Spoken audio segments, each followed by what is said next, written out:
From Nine on Your Side Sports, Cincinnati's longest-running sports talk show on television. This is Sports of All Sorts with Reggie Wilson. What up? Welcome to Sports of All Sorts. No Bengals talk today, but we are talking football, the prep variety. High school playoff pairings released this afternoon. Let's take a look at some of the matchups. In Division I, Region 4, St. X is the number 1 seed. The Bombers will play Mason, who just picked up a big win over Princeton. Fairfield will rematch its Week 4 game against Hamilton and hope for another win. Princeton will play GMC champs Colerain, a rematch from Week 4 in which the Cardinals won, and Elder gets Lakota West. In Division II, Region 8, LaSalle is the number 1 seed playing Little Miami. Undefeated Turpin gets St. Francis de Sales, and Harrison will play Canal Winchester. In Division III, Region 12, one-loss Franklin will play St. Mary's Memorial in a 3-6 matchup, and Baden will play their Week 1 opponent, Ross, and hope for some revenge after losing in OT to start the season. In Division 4, Region 16, defending state champs Wyoming will play Milton Union in a 1-8 matchup, and Roger Bacon gets Waynesville. Indian Hill will play Kenton. Division 5, Region 20, Taft is the number 1 seed. Senators will play Blanchester Saturday night. Summit Country Day gets West Jefferson. CHCA matches up with Springfield, and Madeira plays West Liberty Salem. Lastly, in Division 7, New Miami is the 1 playing New Bremen in round 1, and Cincinnati College Prep will play Lima Perry.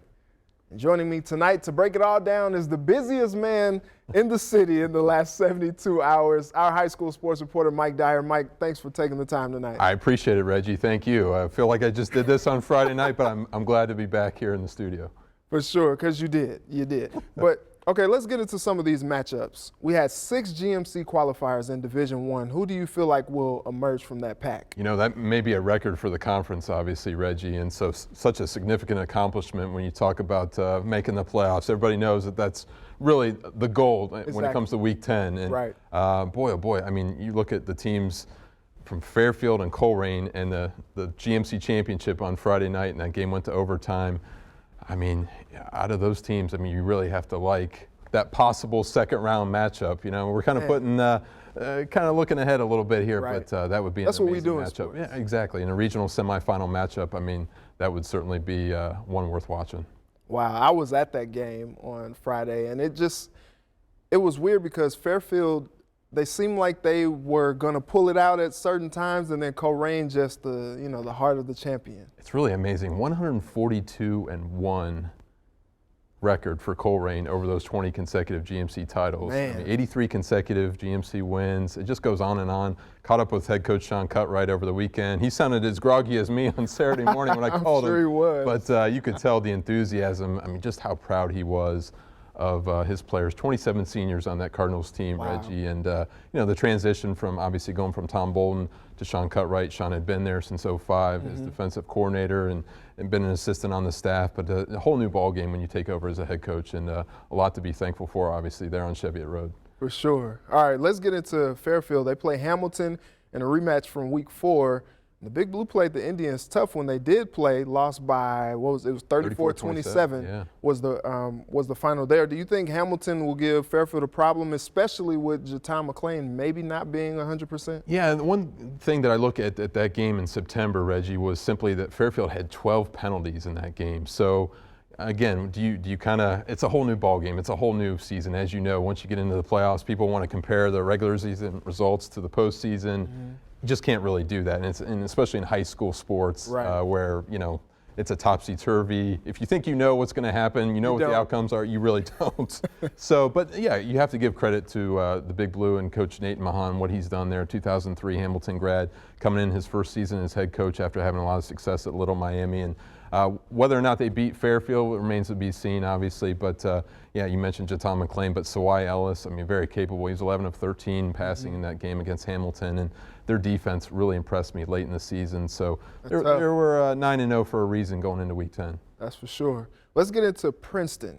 They lost to Colerain in Week 4, so this is a rematch here. But the Vikings, they lost to Mason Week 8, so a little bit of a head scratcher there. What do you see from these two teams when they run it back? Yeah, I mean, Princeton, got to give credit to Coach Mike Daniels' first playoff appearance since 2007. Awesome. Obviously, everybody knows about their big-time recruits. Yeah. Harris Johnson, offensive tackle, going to Ohio State. Darion Henry, the defensive end, going to Ohio State. And then Jaheim Thomas, their outstanding linebacker, going to UC, among other committed players as well. But, yeah, it's kind of we talk about it, kind of a head-scratcher, kind of wondering, what to make of this Princeton team now that they lost to Mason in Week 10. But, when you go over to Colerain and it's round 1 of the playoffs, you have to know what you're up against. And the Cardinals are 20-0 in first-round games, and that's not including the 1995 forfeit, Reggie. So it's a tough place to play at, and especially in the playoffs. I mean, the Cardinals seem to be money in round 1. All right, let's talk LaSalle. They're the #1 seed in Division II. They've shown they can be beat, though. What are you expecting from them? How far do you think they can go? And again, did you expect LaSalle to be up 24-6 on Elder in Week 10? Reggie, I don't think most people did. And, really, I got to give a lot of credit to Coach Pat McLaughlin, bouncing back after that loss to Winton Woods at home. And he said, hey, it's one loss. Our goals are still intact about getting the outright GCL South title for the second time in program history. And they went out and performed and really did well, obviously, on Friday night. So do I see the Lancers getting really challenged? I mean, certainly you have to look at Turpin, 10-0, fifth time in program history they've gone undefeated in their regular season. And they may face a Harrison team that is playing really well in that second round. So Harrison has to get past Canal Winchester at home, obviously, too. But right now, I think LaSalle, on paper, #1 seed, is the team to beat in that region. They look good. They look good. So the team that beat them, Winton Woods, they did not get in. We had some That's a whole nother discussion, right? angry fans. What do you make of that they didn't get in? I know it's tough. They only played 9, but the schedule looked pretty good there. When you beat a team like LaSalle, you would think that maybe that helps them get in. They're first one out. Yeah, we saw a lot of feedback, obviously, on our Cincinnati area high school sports Facebook group. Yes. If people haven't joined that, obviously a shameless plug to get them to join that for all our coverage. But yeah, certainly Winton Woods going into this season, they had a few teams back out on them. Reggie, talking to Coach Andre Parker, I mean, again, still an independent team. They'll go to the Eastern Cincinnati Conference next season. Right. But it's been a tough challenge. I mean, they've wanted to be prepared for the state semifinals and for the state finals, and they've been to Canton. Obviously came up short last year in the state semis, but everybody knew about Mayan Williams going into the season, the runner-up in Mr. Football. They wanted to beef up their schedule. They knew the talent that they had, and you have to give Coach Parker some credit for beefing up that schedule and knowing there was a chance that they would miss the playoffs. I mean, it was kind of there, and I don't think people kind of said it a whole lot. Said, they play that tough schedule, but it's all based on computer points at the end of the day. And again, the 9 games did not hurt them. I've seen that a lot of places. Obviously, the average would actually help them because it was only 9 games and not 10. But obviously, a close loss to Elder, a close loss to Christian Brothers, a 6A power out of St. Louis, and then they lost to defending Division I state champion Lakewood St. Ed's on a Saturday afternoon at home. No shame there. No shame at all when it comes to that. And Little Miami just edged them by 0.47 points, Reggie, when it comes to that final spot. So it was really, really close. You have to believe Winton Woods would certainly be right there, knocking on the door for a regional championship there, had they had the opportunity, but it just wasn't meant to be. And I'd like to point out, too, the OHSA sent out their pairings earlier today, as you mentioned, and 2 teams, Division VI team and a Division V team, went undefeated, 10-0 in the regular season, and did not make the playoffs. Gibsonburg and Northwood, obviously not 2 area teams, but still worth noting. It's been since 2001 that a Ohio high school football team went undefeated in the regular season, did not make the playoffs, and lo and behold, we had 2 this season. Wow. It just goes to show you just never know. You never know. All right, in Division IV, you have defending state champs Wyoming, undefeated. They look good again. Do you think they can do it again? I penciled them in, Wyoming, early in the preseason, Reggie, when it comes to getting back up to Canton. I just love the way their offense is led by senior quarterback Evan Prater, University of Cincinnati commit, a Mr. Football candidate, He's 37-1 as a starting quarterback there with the Cowboys. It's really unbelievable. I had a great conversation with head coach Aaron Hancock on Saturday morning, and he just says, you look at all the stats and everything, but it's beyond that. It's what Evan brings to the practice each and every day, and what he does with his leadership. He was named the Cincinnati Hills League Offensive Player of the Year for the second time earlier today. Their senior linebacker Camden O'Gara was named the Defensive Player of the Year there in the CHL. So I really like the Cowboys. I had them penciled in, like I said, to make it up to Canton again. But they look out. They might have to play a Clinton Massey team that is 9-1, or don't count out Roger Bacon, number 6 seed with Corey Kiner. You know you have a chance with a talent like Corey Kiner. That's true. So just real quick, you wrote a great story on Taft wide receiver DeQuan Smith, and his Senators are #1 in the playoffs. What are you expecting from them? Well, thank you for the compliment, obviously. Nice words there, Reggie. Appreciate it. But talking to Coach Jeff Cargile, they really, really want to get that playoff win. And Coach said, hey, this is not only for our program at Taft, this might be for the entire Cincinnati Public Schools. Wow. He believes it's been over close to 30 years since the CPS team has won a football playoff game. We believe that Cape was the last team that had done that. Yeah, I mean, all of the stars are aligning for them. A home game next Saturday night at Stargell Stadium against Blanchester. And if this is the year that Taft's going to make a nice run, I think Coach Cargile would say he has the talented players to do so. Wow, we'll be checking them, all of these matchups out this week.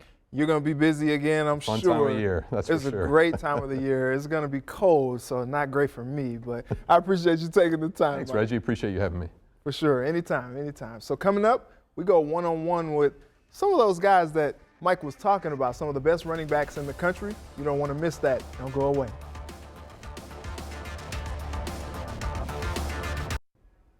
They're 3 of the best backs in America, and they all play here in Cincinnati. Mayan Williams, Jaton McClain, and Corey Kiner joined our Keenan Singleton to talk life on and off the field. These 3 young men are 3 of the best high school running backs in the country. Corey Kiner, Jaton McClain, and Mayan Williams. Amazing talent separately, old friends together. This is Running for My Life, a running back roundtable.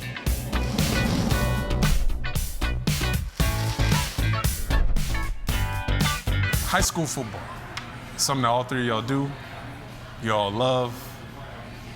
I'm just asked straight off the top, who's the best running back in the room tonight? All right, so you both raised your hand when you said the best running back in the room. I know different reasons why you think that. Let me ask you first, Corey.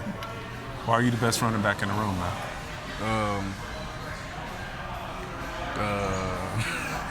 You make a statement like that, you got to come with it. I score a lot of touchdowns.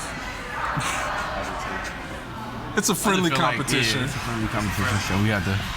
Do y'all watch each other's stuff? I mean, obviously you're all playing at the same time, but you check out, all right, how did Mayan do this week? How did Jaton do this week? Yes, sir. What do you like about their games? Him, I like how aggressive he play. He like a speed demon, so I try to do both of what they do. I call him a bull, because like, just who would want to stand in front of him when he's running? Nobody, like, not me. He can make you miss in a phone booth, so I just try to do what both they. That's how I seen it growing up, though. I was like, all right, the bigger back, strong. I got the speed, and then we look at Corey, he got both of them. As young black men, you'll be going into an environment, UK, Iowa State, wherever you end up. Not that you aren't in mixed settings already, but as you go along, do you take any of that with you too, like repping everybody that looks like you in a sense? Does that factor in at all? You want to be a successful young black man on the field, off the field, bigger off the field. They just the little kids looking up at you, they're going to key in on you, try to follow up and do what you're doing. You got to be careful with the decisions you make. I want to be the good African American on the news, because like it's a lot of great African Americans that don't always get the spotlight, and when one bad thing happens, they usually get the spotlight. Right. But I want to be that light to the little kids from my neighborhood, from all neighborhoods, white and black, a positive role model. Jeremy Larkin, guy that's a couple years older than y'all, went to Northwestern, started balling out, and just like that, it was all taken away. Do you look at something like that and be like, that could be me. What would I do in response? You just gotta like take advantage of the school part of college and not just the football. That's what my mom told me. Right. Cause she said football, you ain't gonna play football forever. So you gotta find out what you're gonna do after it. And we talk about that almost every day. Yeah, that education part, to follow up on what he said, that's where it's gonna come in. If anything happens, God forbid, but education don't carry you. I wanna give my mama a check so she ain't gotta work no more. So I'm gonna do that regardless, whether it's through football or through my job. It's gonna be a well-paying job, I'm gonna get my degree and I'm gonna be good. Like they were saying, I wanna get that piece of paper, that degree, get some source of income for my family. You put something interesting on your Twitter bio. I think it was something called Running for Your Life.